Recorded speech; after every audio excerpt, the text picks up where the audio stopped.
2 വർഷം മുൻപ് വരന്തരപ്പള്ളി വില്ലേജ് ഓഫീസിനായി നിർമ്മിച്ച കെട്ടിടം അനാഥമായി കിടക്കുന്ന അവസ്ഥയിലായിരുന്നു. ആളനക്കമില്ലാത്ത കെട്ടിടത്തിൽ തെരുവ് നായ്ക്കളും ഇഴജന്തുക്കളുമായിരുന്നു താമസം. 1500 സ്ക്വയർ ഫീറ്റിൽ 44 ലക്ഷം രൂപ ചെലവഴിച്ച് ആധുനിക സൗകര്യങ്ങളോടെയാണ് പുതിയ വില്ലേജ് ഓഫീസ് കെട്ടിടം നിർമ്മിച്ചത്. നിർമ്മാണം 90% പൂർത്തിയായ സമയത്താണ് സമീപവാസിയായ സ്വകാര്യ വ്യക്തി തന്റെ പുരയിടത്തിലേക്ക് വഴി ആവശ്യപ്പെട്ട് ഹൈക്കോടതിയെ സമീപിച്ചത്. പുറകിലെ വാഴത്തോട്ടത്തിലേക്ക് പോകാൻ വഴിയില്ലെന്നായിരുന്നു ആക്ഷേപം.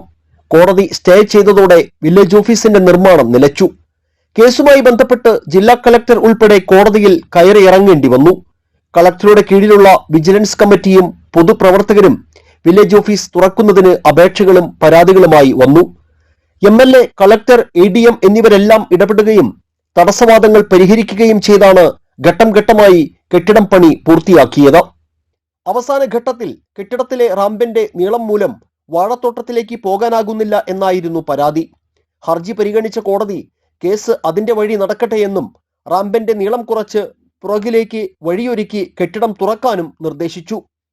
കോടതി നിർദ്ദേശത്തെ തുടർന്ന് 1 മാസം കൊണ്ട് നവീകരണ പ്രവർത്തനങ്ങൾ പൂർത്തിയാക്കി.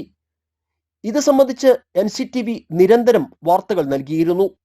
ഈ മാസം 27-ന് തിങ്കളാഴ്ച രാവിലെ 11 മണിക്ക് റവന്യൂ വകുപ്പ് മന്ത്രി അഡ്വക്കേറ്റ് K. രാജൻ വില്ലേജ് ഓഫീസിന്റെ ഉദ്ഘാടനം നിർവഹിക്കും. KK രാമചന്ദ്രൻ MLA അധ്യക്ഷത വഹിക്കുന്ന ചടങ്ങിൽ കേന്ദ്രമന്ത്രി സുരേഷ് ഗോപി, ജില്ലാ panchayat president VS Prince, Varantharappilly ഗ്രാമപഞ്ചായത്ത് പ്രസിഡന്റ് കലാപ്രിയ സുരേഷ് എന്നിവർ പങ്കെടുക്കും.